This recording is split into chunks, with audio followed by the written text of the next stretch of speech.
Dear sisters and brothers in Christ Jesus, welcome to this homily on this fifth Sunday of the Easter season. And the Gospel passage we reflect upon is taken from St. John's Gospel, chapter 13, verses 31 onwards. Everything that is new fascinates us. A new car, a new mobile, a new dress, a new pen, a new book. Anything that is new is exciting. But such new things mean something new in time. It is something additional to what we already have.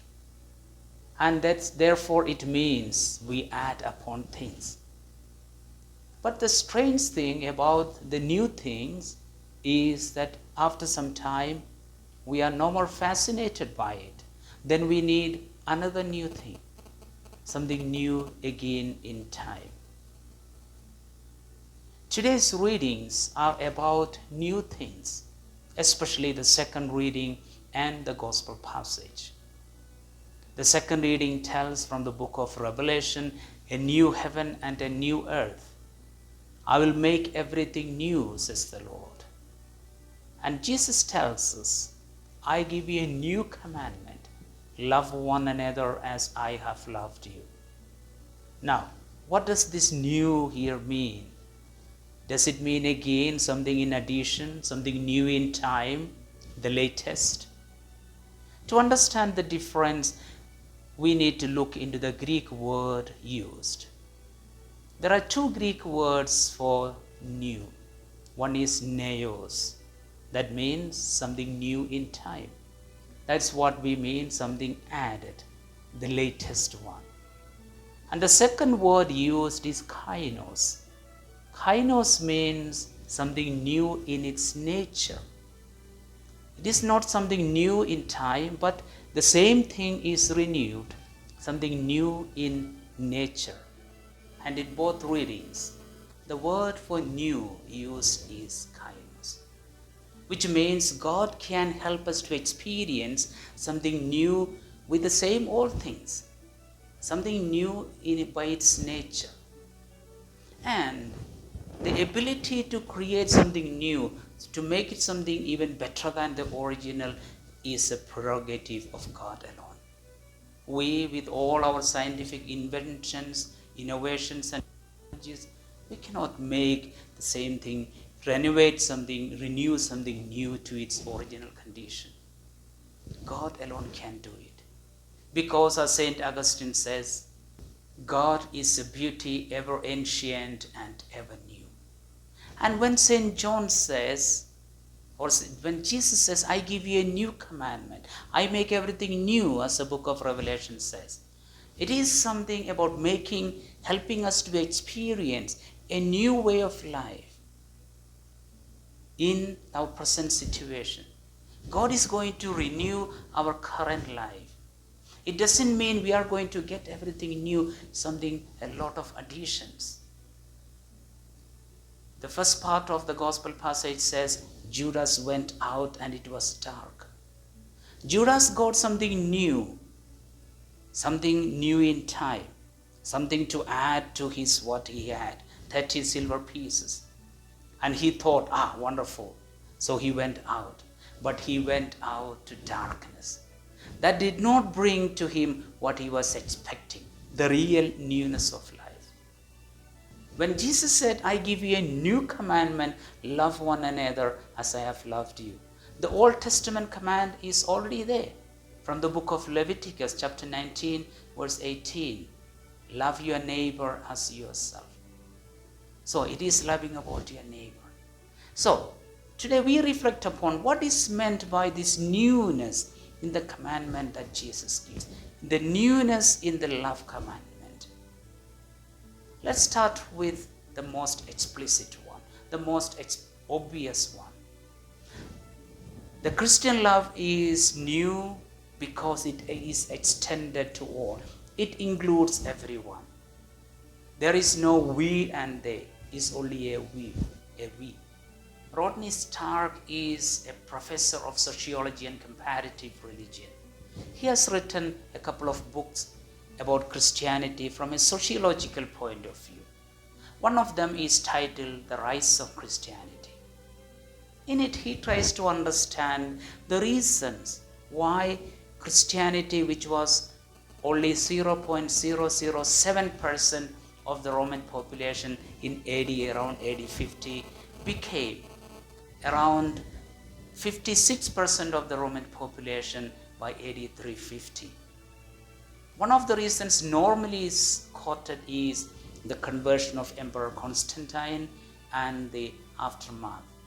However, he says, possibly the conversion of Constantine was not the cause of the growth of Christianity, but he was influenced by the exponential progress and growth of Christianity.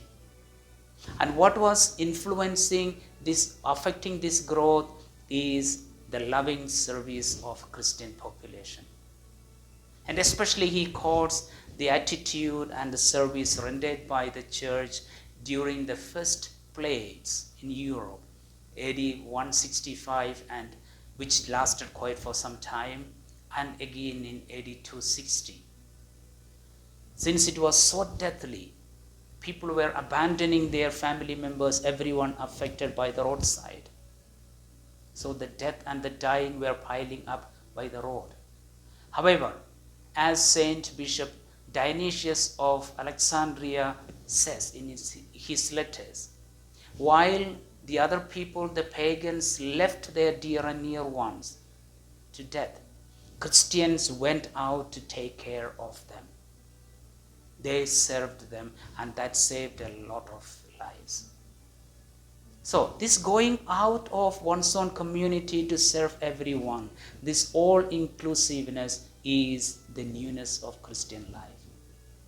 Saint Mother Teresa of Calcutta, so many other thousands of the Christian brothers and sisters who reach out to everyone in need. Christianity does not make a distinction between we and they. Christian love is a love without borders. Secondly, Christian love is new because it is a love that is always expressed in service, in serving others. Love without service is not a love in Christianity. That's why St. John says in his first letter, chapter 3, verse 18, little children, let us love in truth and in action, not in words alone. Thirdly, Christian love is an act of the will. It is I who decide to love. It is not something that I feel like doing. It is not an emotion that comes to me. I decide to love.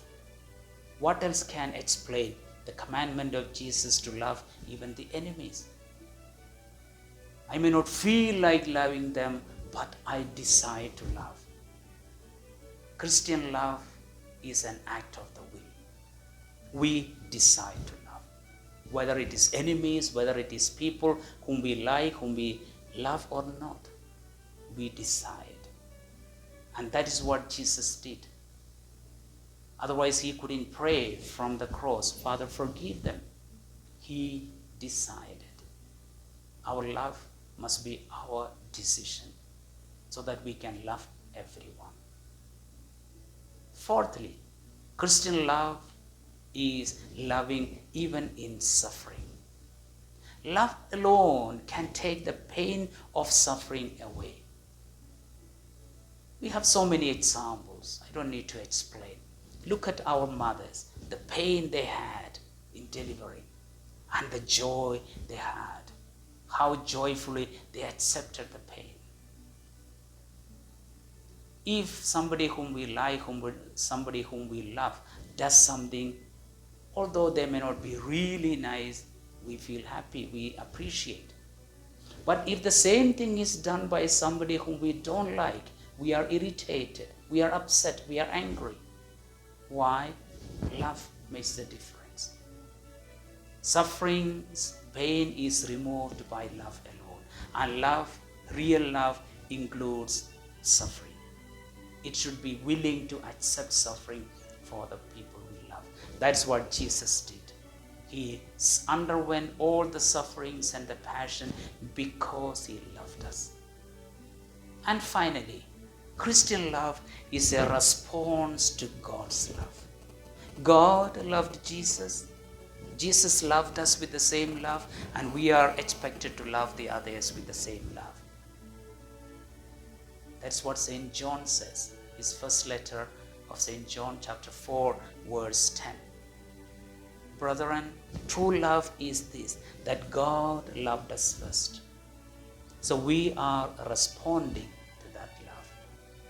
So therefore, dear sisters and brothers, when we are able to practice this type of Christian love, the new commandment, then we experience everything new in our lives. Our pains and sufferings and crosses will remain, but we will be able to experience a new heaven and a new earth in our lives. That is the promise of God. May He bless all of us, all our dear and near ones, and all our intentions.